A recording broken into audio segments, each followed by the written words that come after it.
주의 날을 기억하여 오신 여러분께 진심으로 감사를 드립니다. 오늘부터 한 5주 동안 사경의 교재에 있는 말씀을 중심으로 말씀을 드리고자 합니다. 굉장히 중요한 내용이기 때문에 좀 준비해 봅니다. 오늘의 첫날은 대쟁투와 구속의 경륜. 대쟁투와 구속의 경륜. 이번에 사경의 총 제목이 남은 자손과 선악의 대쟁투라는 겁니다. 남은 자손과 선악의 대쟁투. 오늘 우리 안교장 선생님께도 말씀하셨지만 참 우리 인생은 싸움입니다. 선악 간의 싸움이 늘 일어나고 있습니다.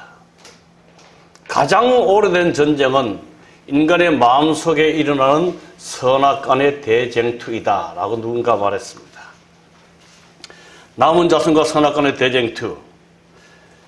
이번 한 5주 동안 말씀드린 이 말씀의 목적은 하나님께서 세상 역사의 마지막에 이 제7일 안식일 예수 재림교회를 세우시고 부르신 목적이 무엇인가를 배울 것입니다. 우리 제7일 안식일 예수 재림교회는 자칭 우리 스스로가 남은 자손이라고 말합니다. 그러면 일반 다른 개신교회와 우리가 무엇이 다르고 또한 왜 이 교회를 세우시고 부르셨는지 그 존재의 이유를 저희들이 배울 것입니다. 두 번째는 제7일 안식일 예수 재림교회에서 가장 핵심이 되는 신학과 신앙의 요소가 무엇인가? 정말 이 교회에서 배워야 될 지식과 그 지식을 토대로 해서 우리의 삶은 어떻게 살아야 할 것인가를 배울 것입니다. 그러면 신학은 학문적인 것이요, 신앙은 학문을 토대로 해서 우리의 삶이 어떻게 살아가는가를, 삶의 스타일을 가르쳐주고 있습니다. 세 번째는 어떤 교리가 재림교회를 재림교회답게 만들고 재림성도다운 사람은 어떤 사람인가를 배우게 될 것입니다. 우리 교회가 개신교회와 비슷한 교리들이 많이 있습니다. 그런데 우리 교회에 많이 가진 특별한 교리가 있습니다. 그래서 만약에 우리가 그런 특별한 교리를 잘 모른다거나 잘 이해할 수 없다면 우리는 재림교인으로 살아갈 수 없다는 사실입니다. 이러한 사실을 여러분 기억하시고 한 5주 동안 이 교회의 존재 이유와 이 교회에서 가르치는 지식과 삶의 스타일과 또한 이 교회가 왜 구별되는지를 우리가 배우게 될 것입니다. 그래서 이 교재의 첫 장에 보면 오늘은 1장, 2장을 할 텐데요. 하늘에 전쟁이 있으니 라는 제목입니다. 요한계시록 12장 7절로 9절에 있는 말씀입니다. 하늘에 전쟁이 있으니 미가엘과 그의 사자들이 용과 더불어 싸울세. 용과 그의 사자들도 싸우나 이기지 못하여 다시 하늘에서 그들이 있을 곳을 얻지 못한지라. 큰 용이 내어 쫓기니 옛뱀 곧 마귀라고도 하고 사단이라고도 하는 온 천하를 꿰는 자라. 땅으로 내어 쫓기니 그의 사자들도 저와 함께 내어 쫓기니라. 여기에 전쟁이 어디서 시작되었어요? 하늘에서. 이 사상을 우리가 가지는 것이 굉장히 중요합니다. 여기 하늘은 이 지구에 속해 있는 하늘이 아니라 온 우주를 가르치고 있습니다. 제가 잠시 후에 지구와 우주의 차이를 좀 이렇게 그림으로 좀 보여드리겠습니다. 동영상으로. 이 하늘에 전쟁이 있었는데 왜 미가엘과 용이, 특별히 용이, 여기 미가엘은 누구예요? 예수님이에요. 예수님. 용은 사단입니다. 왜 하늘에, 평안한 하늘에 사단, 용이 전쟁을 일으켰는가? 전쟁의 이유는 겁니다. 사단의 주장은 뭐냐 그러면 하나님의 율법은 완전하지 않다. 결함이 있다. 그래서 피조물의 행복을 위해서 변경되거나 폐지되어야 한다. 이 말씀을 좀 공감할 수 있는 게 많은 그리스도인들이 하나님의 율법이 우리의 삶을 구속시킨다고 느낍니다. 그래서 요즘은 그걸 잘 모르겠지만 옛날에는 우리가 안식일에 TV도 잘 안 봤습니다. 그래서 저녁 6시경에 저도 축구를 좋아하는 사람이었기 때문에 우리나라가 다른 나라하고 축구를 하면은 6시 10분에 해가 져요. 6시에 TV를 못 켭니다. 부모님들이 이놈 하거든요. 그런데 시간이 빨리 지나가기를 얼마나 기대를 하는지 정말 기대하고 있어. 하나님의 율법이 과연 우리를 구속하는 것일까? 사단은 하나님의 율법이 완전하지 않다고 주장하면서 전쟁을 일으킵니다. 두 번째, 하나님은 전제적 통치군주이다. 아주 뭐라 그럴까? 군주적이래. 하나님은 피조물의 행복이 아닌 자신의 영광만을 추구한다. 여러분, 우리가 하나님께서 우리를 향하여 말씀하시기를 오직 하나님의 영광만을 위해 살라고 말씀하십니다. 그때 우리가 받아들이기를 왜 하나님은 나의 행복을 위해서 살라고 말씀하시지 않고 하나님의 영광만을 위해 살라고 말씀하실까? 뭔가 좀 불합리하다, 부당하다. 사단이 그런 걸로 자꾸 시비를 거는 겁니다. 이제 말씀 이어지면서 좀 설명도 하겠습니다. 그 다음에 세 번째, 하나님은 사랑의 하나님이 아니다. 하나님의 율법은 특별히 피조물들에게 불행을 안겨준다. 어쩌면 지금 죄를 지은 우리가 느끼는 어떤 부분에서 사단은 크게 더 그걸 가지고 하나님의 보좌를 도전합니다. 그래서 사단의 대쟁투의 쟁점은 하나님의 율법입니다. 그래서 하나님의 율법을 계속 공격하는데 지금도 공격하고 있습니다. 두 번째는 하나님의 품성이다. 하나님의 품성을 오해하게 해서 사람들이 하나님을 두려움의 대상으로 만든다는 거예요. 세 번째는 하나님의 주권입니다. 율법을 공격함으로 그의 율법 제정자의 권위를 뒤집으려고 하고 있다. 이게 대쟁투의 쟁점입니다. 그래서 우주적 대쟁투의 교리의 중요성이다. 그래서 하나님의 율법의 완전함을 우리가 보여줘야 됩니다. 여러분, 지금 우리가 남은 자손과 이 대쟁투에서 우리가 해야 할 일은 하나님의 율법의 완전함을 믿음을 통해서 우리가 보여줘야 되고, 두 번째는 하나님의 사랑의 품성을 보여줘야 돼요. 그래서 어떤 교회의 교인들보다 제7일 안식일 예수 드린 교인들의 품성이 더 사랑이 많은 사람들이 돼야 돼요. 까딱하면 야, 그 교회 사람들 정말 까칠하더라, 이런 소리 들을 수 있어요. 왜냐 그러면 안식일을 절대 양보하지 않죠. 또 음식물에 관한 기별들을 굉장히 철저히 구별하잖아요.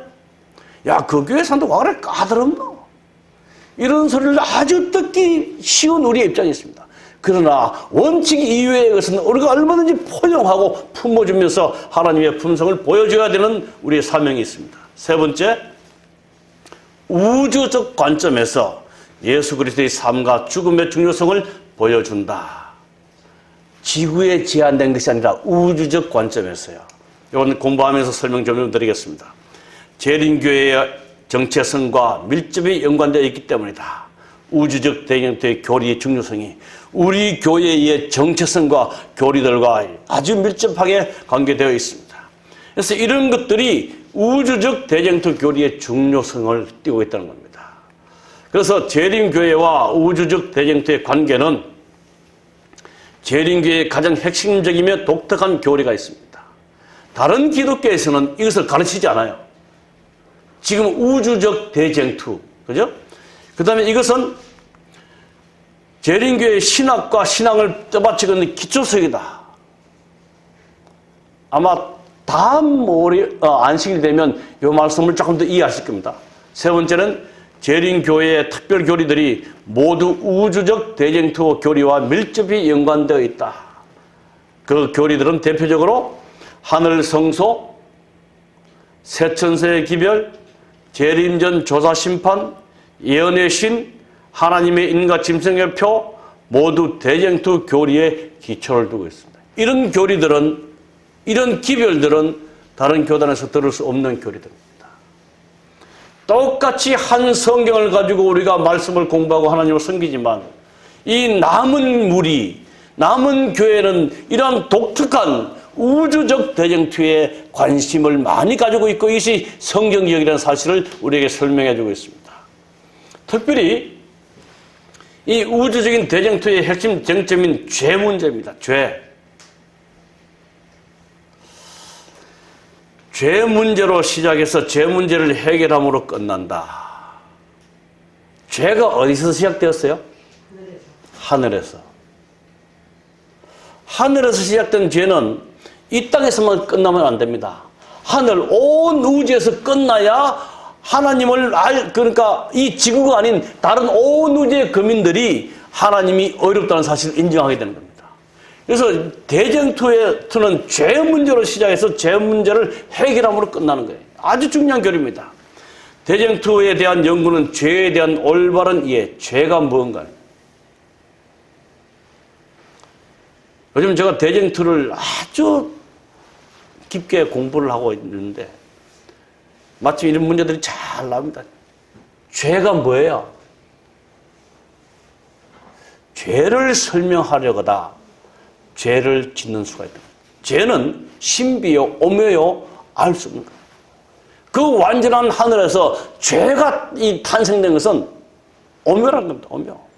그래서 우리가 죄를 뭐라고 설명하다 보면 까딱하면 과오를 범한다 겁니다. 죄의 본질을 이해하려면 하나님이 죄 문제를 처리하는 과정을 알아야 한다.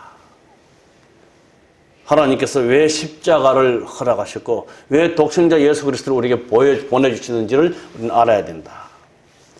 대쟁투 39쪽에 보면 하나님께서는 당신의 거룩하신 품성을 따라 크신 자비를 베푸사 루스벨을 오래 참으셨다. 이전에는 하늘의 불평과 불만의 정신이 존재했던 적이 결코 없었다. 그것은 이상하고 신비스럽고 설명할 수 없는 새로운 요소였다. 지구는 어떤 이유로 우주 전쟁에 휘말리게 되었는가? 자, 우주에서 시작된 죄가 이제 우리가 사는 지구로 내려옵니다. 어떤 이유로, 어떤 상황으로 우주 전쟁에 휘말리게 되었는가? 부조와 선지자 책 69쪽에 보면 아담과 하와를 유혹하여 그들을 정복하였을 때 사단은 이 세상이 그의 소유물이 되었다고 생각하였다. 왜냐하면 아담과 하와는 나를 그들의 통치자로 선택하였기 때문이라고 말하였다. 그는 죄인을 용서하는 것은 불가능하므로 타락한 인류는 그의 합법적 백성이며 이 세상은 자신의 소유라고 주장하였다.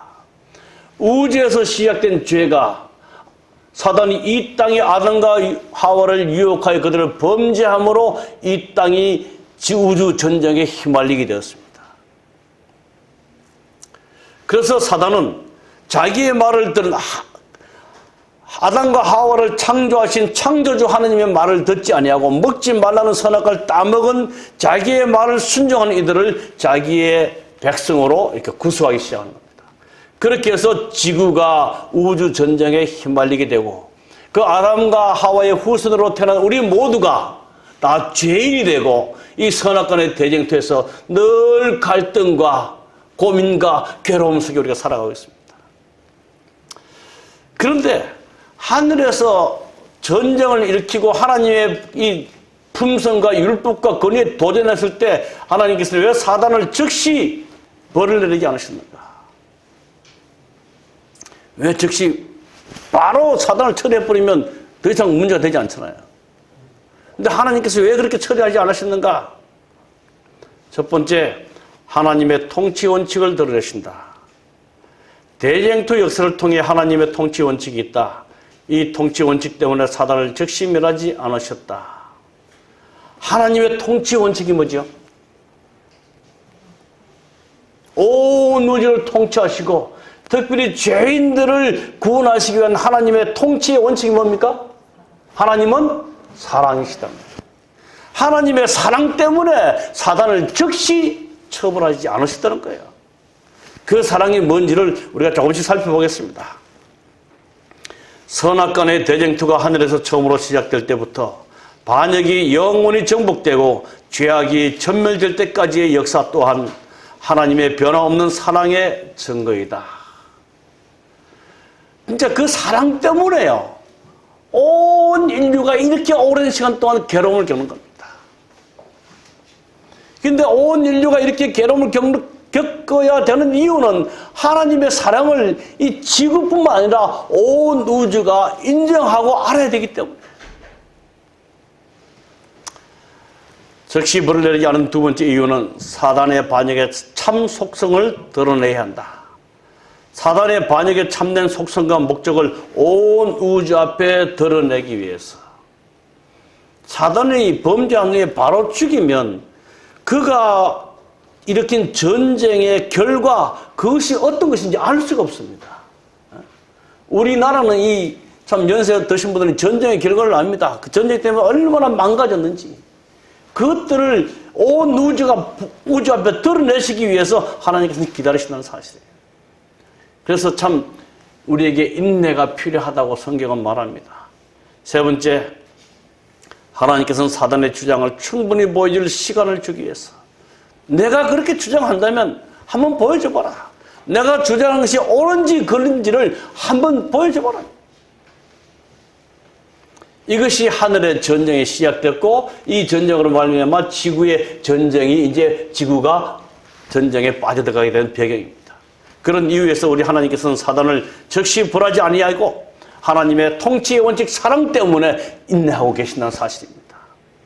그래서 제2장에 보면 대쟁투와 구속의 경륜. 여러분 구속의 경륜이 뭐죠? 창세기 3장 15절. 내가 너로 여자와 원수가 되게 하고 내 후손도 여자의 후손과 원수가 되게 하리니 여자의 후손은 내 머리를 상하게 할 것이요 너는 그의 발꿈치를 상하게 할 것이니라. 예수님을 왜 여자의 후손이라고 그랬어요?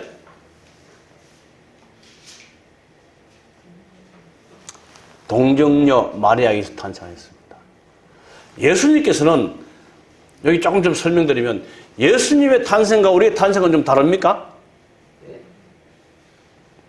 예수님과 우리의 탄생은 달라요. 예수님은 동정녀 마리아를 통해서 성령으로 잉태되어 있습니다. 성령으로.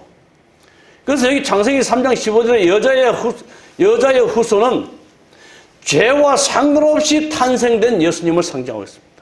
우리는 죄지은 남녀가 결합해서 태어난 사람들이지만 예수님의 탄생은 전혀 다르다는 사실을 기억하시면 좋겠습니다. 이게 구속의 경륜, 원복음입니다. 우주적 관점의 구속의 경륜 보겠습니다. 구속의 경륜에는 사람을 구원하는 인류보다 더 광범위하고 더 깊은 목적이 있었다. 그리스도께서는 이 일만을 위하여 세상에 오시지 않으셨다. 많은 사람들이 예수님 이 땅에 왜 오신다 그러면 죄인을 구원하기 위해 오셨다. 그것만 압니다. 여러분 예수님 이 땅에 오신 목적이 뭐죠? 첫 번째 죄인을 구원하기 위해 오셨어요. 두 번째요. 죄인을 구원하기 위해서. 예, 죄인을 구원하기 위해서 그 첫 번째고 두 번째는 네, 우주 앞에 죄가 얼마나 흉악한 것인가를 보여주기 위해서. 세 번째는 하나님의 참된 아들은 이렇게 살아야 됨을 보여주기 위해서 이렇게 오셨습니다. 이런 여러 가지 이유들이 있는데 그런데 많은 사람들은 예수님께서 이 땅에 오신 것이 사람을 구원하는 일 그것 때문에 오셨다고 믿습니다.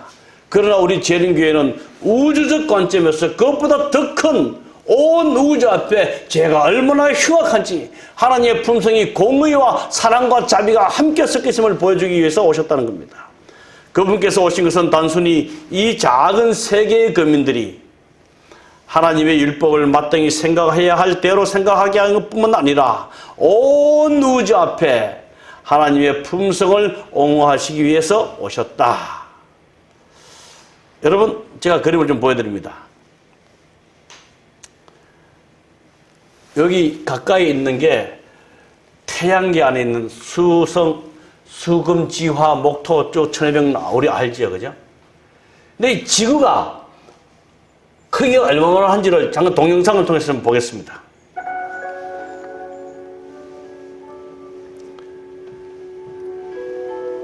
지금 지구 달을 중심으로 이렇게 나갑니다. 달은 지구의 한 4분의 1, 수성은 0.38배, 3분의 1 정도 됩니다. 그 다음에 이건 그 달과 화성 사이에 있는 건데요. 화성은 지구의 한 반 됩니다. 그다음 금성은 지구에 거의 비슷합니다. 지구와. 그 다음에 지구가 나옵니다. 우리가 살고 있는 지구죠. 근데 해왕성은 지구의 약 3.86배입니다. 4배 정도 되죠.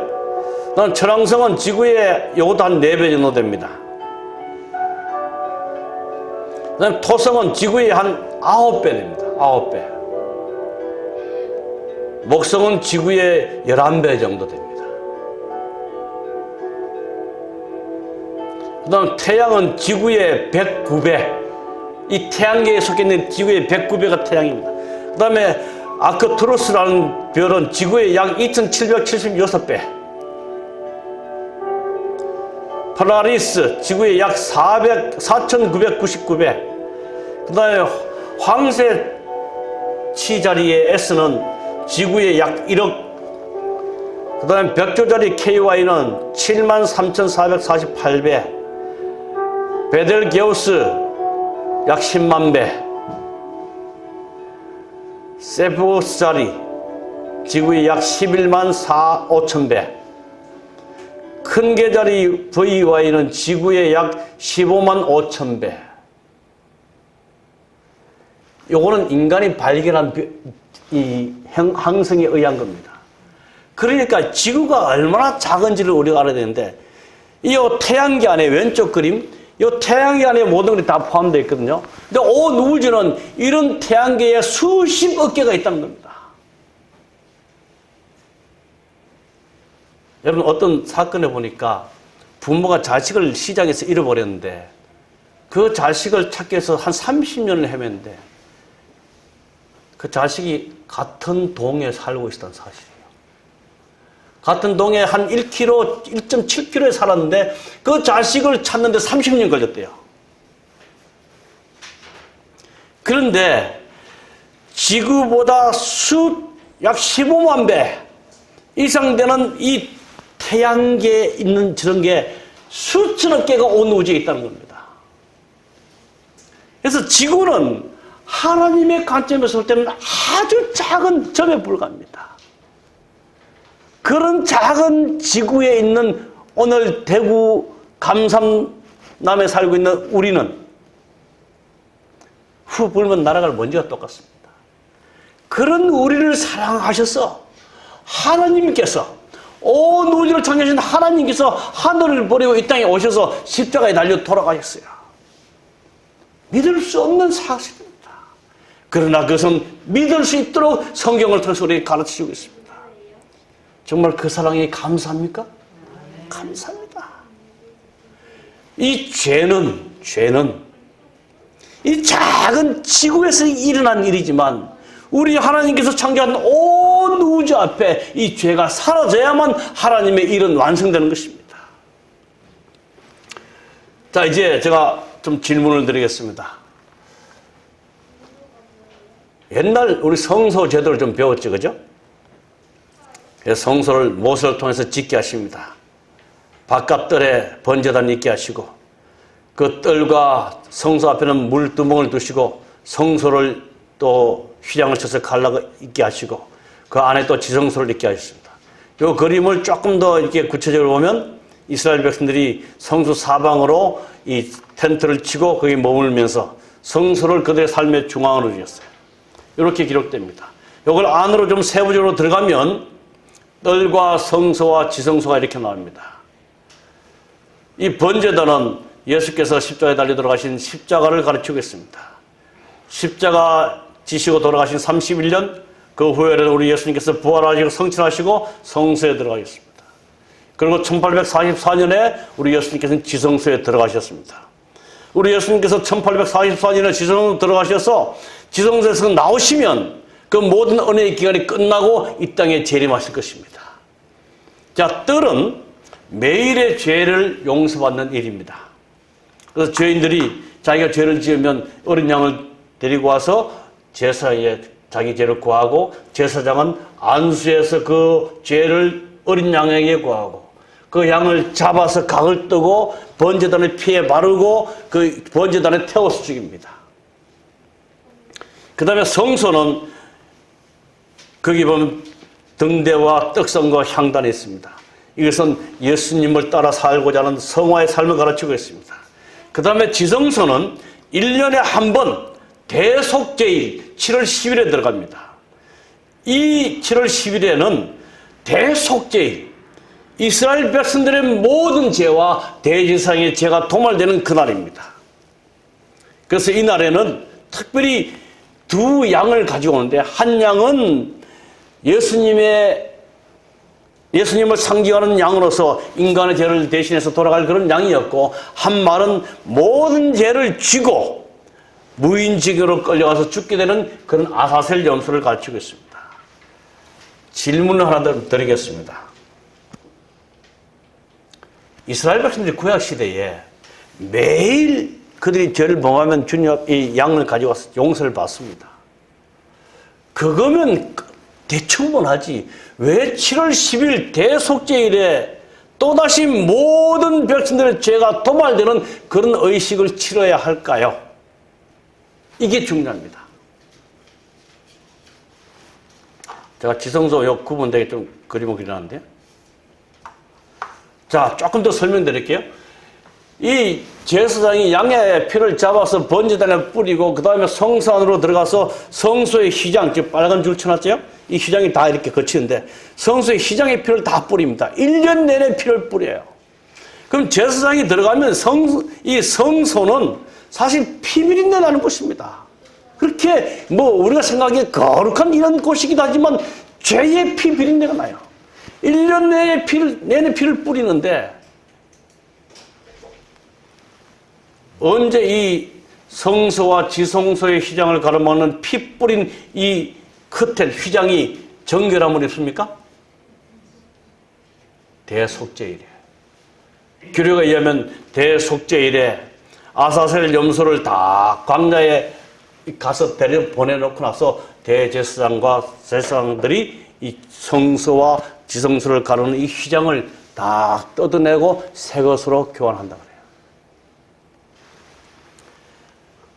왜? 매일 용서받으면 됐지. 드리는 제사를 통해 용서받으면 됐지. 7월 10일 대속죄일에 그들의 죄를 또 용서받아야 되는가 하는 것이죠. 이 성소의 교리가 오늘날 우리 재림교회의 교리 가운데 이 조사 심판의 교리와 똑같습니다. 조금 우리가 이성적으로 좀 생각해 봅시다. 제가 어제 잘못했어요? 주님께 이 회개와 고백의 기도를 드립니다. 그러면 그 죄라는 것이 어디로 갈까요? 그냥 이 말로 해서 다 끝나고 없어지는 겁니까?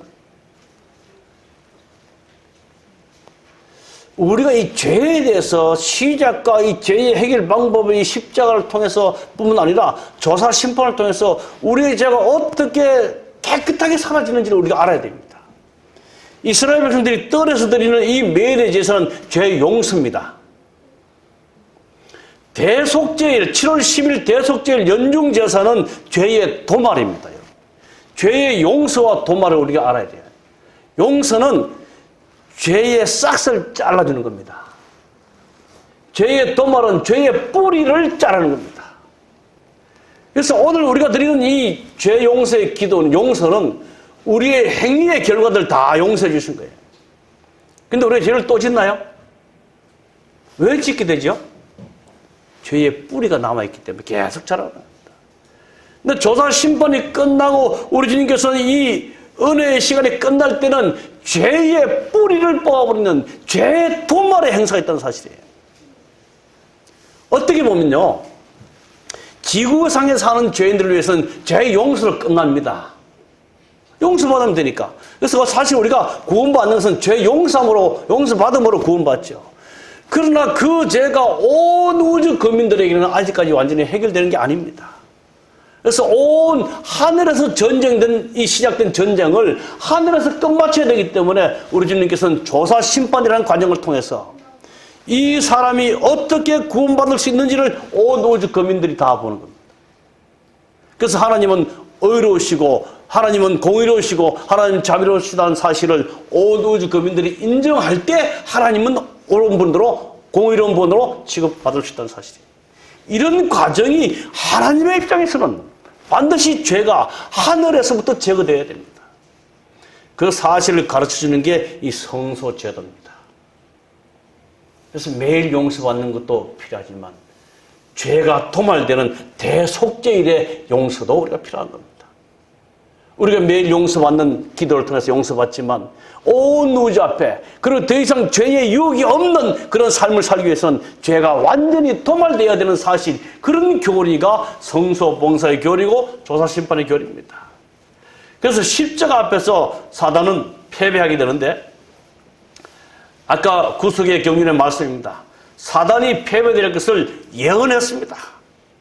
참 우리 하나님께서는 아담과 하와가 범죄한 후에 그들에게 형벌을 주시기보다는 그들에게 미래에 대한 소망을 주셨어요. 내가 죄를 지었지만 사단의 속임수에 대해서 내가 이 불순종으로 죄를 지어서 죽을 수밖에 없지만 결국은 그 사단이 죽게 될 것이고 너는 승리를 얻게 될 것이라, 이 소망의 기별을 창세기 3장 15절을 통해서 주셨습니다. 사단의 패배에 대한 예언이 십자가에서 죽으실 때 성취되었습니다. 이 지구의 하늘의 전쟁이 있으니 미가엘과 그의 사자들이 용과 더불어 다 싸울세. 용과 그의 사자들도 싸우나 이기지 못하고 다시 하늘에서 그들이 있을 것을 얻지 못한지라. 큰 용이 내어 쫓기니 옛뱀 곧 마귀라고도 하고 사단이라고도 하며 온 천하를 깨는지라. 그가 땅으로 내어 쫓기니 그의 사자들도 그와 함께 내어 쫓기니라. 또 내가 들으니 하늘에 큰 음성이 있어 가로되 이제 우리 하나님의 구원과 능력과 나라와 또 그리스도의 권세가 나타났으니 우리 형제들을 참수하던 자 곧 우리 하나님 앞에서 참수하던 자 사단이 쫓겨났고 또 우리 형제들이 어린 양의 피와 자기들이 정언하는 말씀으로써 그를 이겼으니 그들은 죽기까지 자기들의 생명을 아끼지 아니하였도다. 결국은 대쟁투의 승리를 하나님에게 그리고 하나님 백성에게 있음을 우리에게 미리 예언해 주셨습니다. 부조와 선지자 70쪽에 보면 그리스도께서 십자가 위에서 숨을 거두시며 고통 중에 다 이루었다고 울려 부르짖었을 때 승리의 함성이 온 하늘과 모든 세계에 울려 퍼졌다.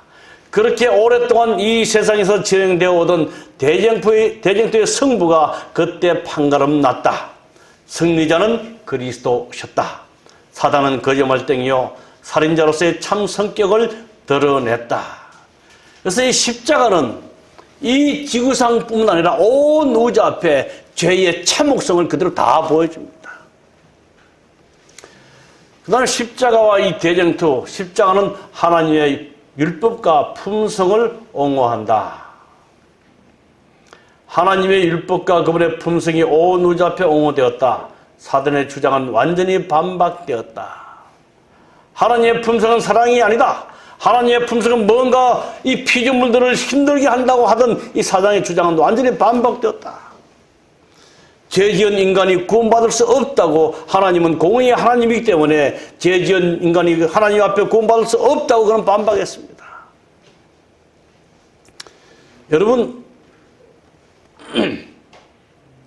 율법이 변경될 수 있다면, 오늘 대쟁 때 제가 그런 말씀 보냈는지 모르겠지만 율법이 변경될 수 있다면 예수님께서 십자가에 달려 돌아가실 필요가 없습니다. 율법은 1.1핵이라도 변경될 수 없기 때문에 하늘의 하나님이신 예수님이 돌아가셨어요.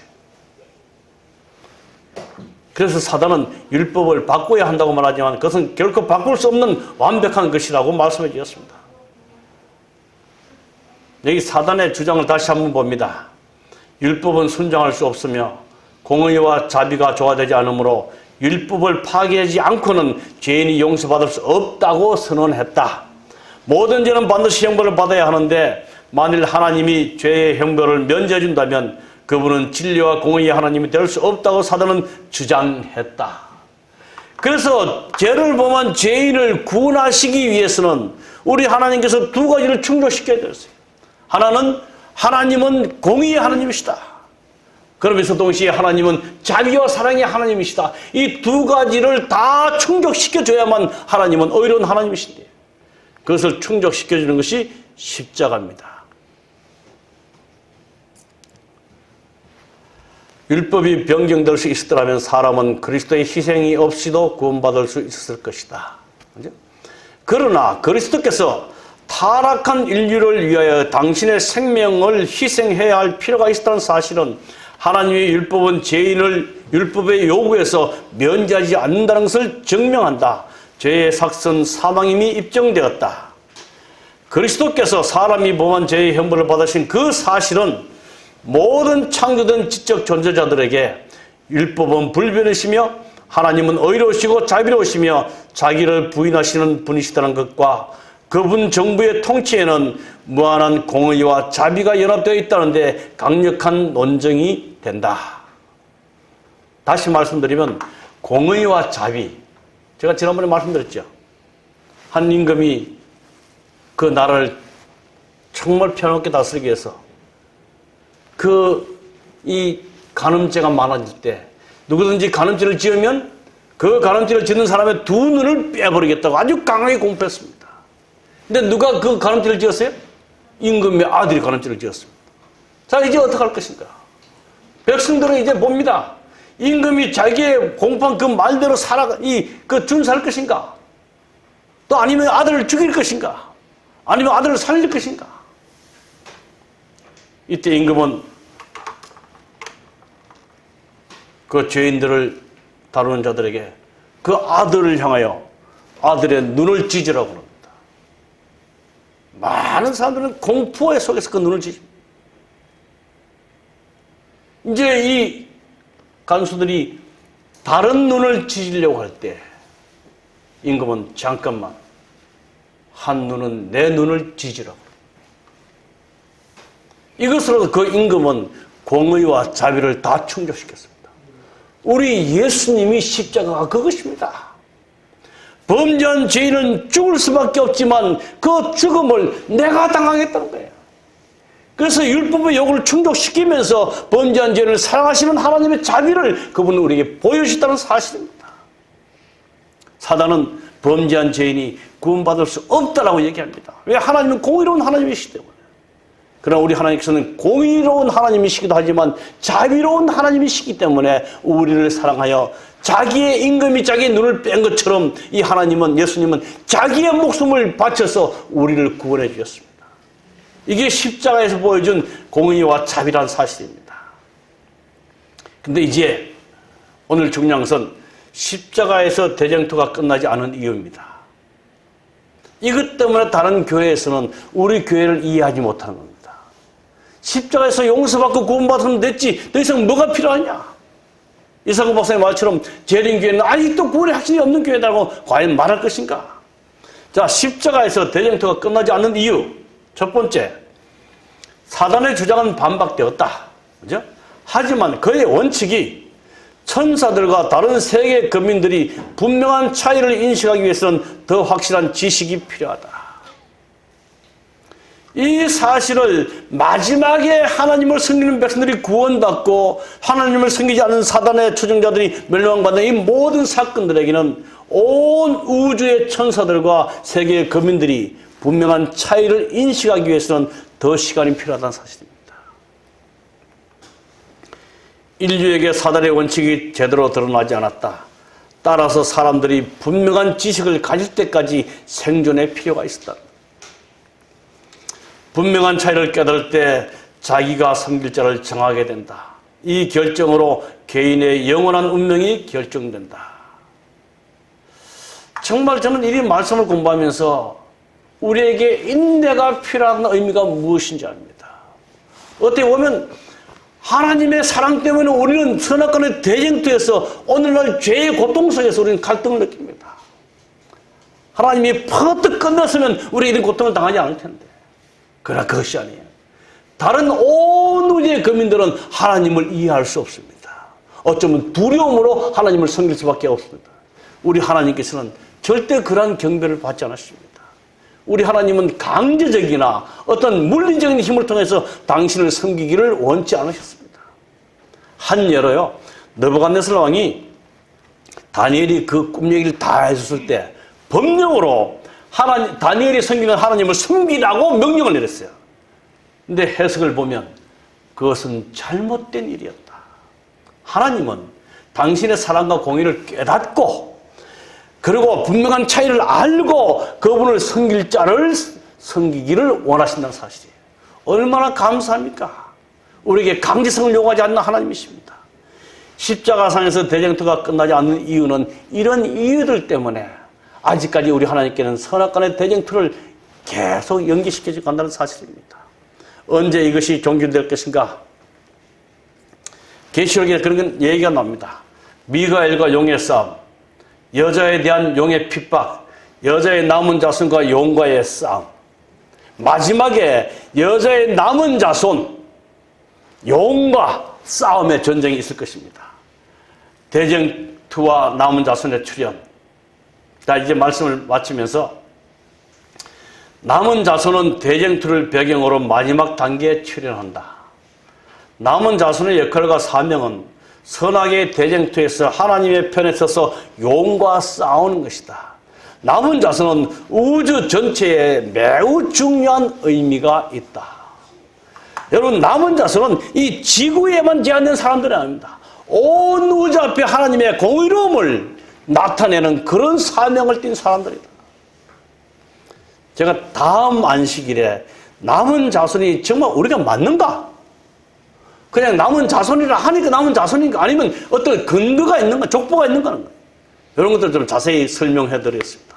오늘 서론 시간으로 하늘의 전쟁과 구속의 경륜이 왜 이렇게 어떻게 조화를 이룰 수 있는지, 하늘의 전쟁을 우리 하나님께서 왜 그렇게 적결하시지 않으시고 지금까지 이루어오셨는지, 그래서 십자가에서는 예수님의 승리, 예수님의 백성들의 승리를 보여주는 예언이 이미 다 있었다는 사실을 우리에게 보여주고 있습니다.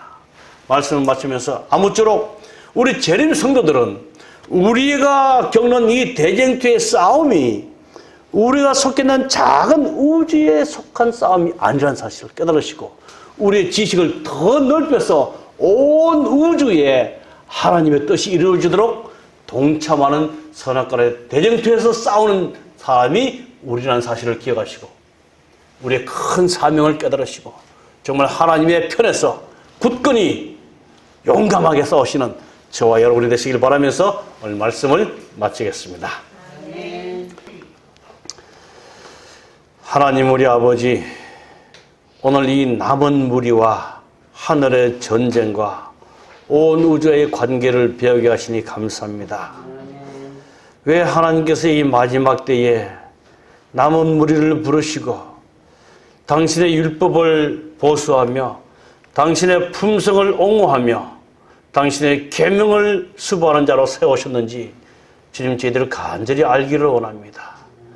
주여 도와주셔서 우리의 존재 목적과 이 남은 교회를 세운 하나님의 뜻을 알게 하심으로 우리의 삶이 믿음에서 흔들리지 않도록 도와주시고 일개 내 개인의 구원만을 위해서 발버둥치는 그런 믿음이 아니라 온 우주 앞에서 하나님을 옹호하는 원대한 믿음으로 확실하게 살아갈 수 있도록 우리의 믿음을 주님 돈독해 주시옵소서. 아멘. 하나님, 당신의 기별을 더 온전히 알기를 원합니다.